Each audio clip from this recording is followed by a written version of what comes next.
நீர்நிலையை ஆக்கிரமித்து கட்டப்பட்ட கட்டிடங்களுக்கு மின் குடிநீர் இணைப்பு கொடுத்தது எப்படி என்று சென்னை உயர்நீதிமன்றம் கேள்வி எழுப்பியிருக்கிறது. மேலும் விவரங்களை செய்தியாளர் சுரேஷ் வழங்கிட கேட்கலாம். சுரேஷ், வணக்கம்.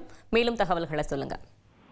வணக்கம். தாம்பரம் மாநகராட்சிக்கு உட்பட்ட நன்மங்கலம் ஏரியை ஆக்கிரமித்து அடுக்குமாடி குடியிருப்புகள் கட்டப்பட்டுள்ளதாகவும் இந்த ஆக்கிரமிப்புகளை அகற்றக் கோரி அந்த பகுதியைச் சேர்ந்த ராமச்சந்திரன் என்பவர் உயர்நீதிமன்றத்தில் ஒரு வழக்கு தாக்கல் செய்திருந்தார். அந்த மனுவில் ஆக்கிரமிப்பை அகற்ற கேட்டு அரசுக்கு அளித்த கோரிக்கை மனுவுக்கு பதிலளித்த அரசு ஆக்கிரமிப்பு இருப்பதாக ஒப்புக்கொண்ட போதும் கூட அவற்றை அகற்ற நடவடிக்கை எடுக்கவில்லை என்பதால் அந்த ஆக்கிரமிப்புகளை அகற்ற உத்தரவிட வேண்டும் என்ற ஒரு கோரிக்கை மனுவில் முன்வைக்கப்பட்டிருந்தது. இந்த வழக்கை விசாரித்த தலைமை நீதிபதி ஸ்ரீராம் மற்றும் நீதிபதி சுந்தர்மோகன் அடங்கிய அமர்வு இந்த ஆக்கிரமிப்புகள் இருப்பதை ஒப்புக்கொண்ட போதும் கூட அதிகாரிகள் அதற்கு எதிராக நடவடிக்கை எடுக்காததிலிருந்து அவர்கள் ஆக்கிரமிப்பாளர்களுடன் கைகோர்த்து செயல்படுகிறார்களோ என்ற ஒரு சந்தேகம் எழுவதாக தெரிவித்தது. மேலும் இந்த வழக்கில் நீர்வளத்துறை செயலாளரையும் தாம்பரம் மாநகராட்சி ஆணையரையும் மின்சார வாரிய தலைவரையும் தாமாக முன்வந்து எதிர்மனுதாரராக சேர்த்த நீதிபதிகள் நீர்நிலையை ஆக்கிரமித்து கட்டப்பட்ட அந்த கட்டிடங்களுக்கு மின் இணைப்பு வழங்கியது எப்படி, குடிநீர் இணைப்பு வழங்கியது எப்படி என்பது குறித்து அறிக்கை தாக்கல் செய்யும்படி உத்தரவிட்டு இந்த வழக்கினுடைய விசாரணையை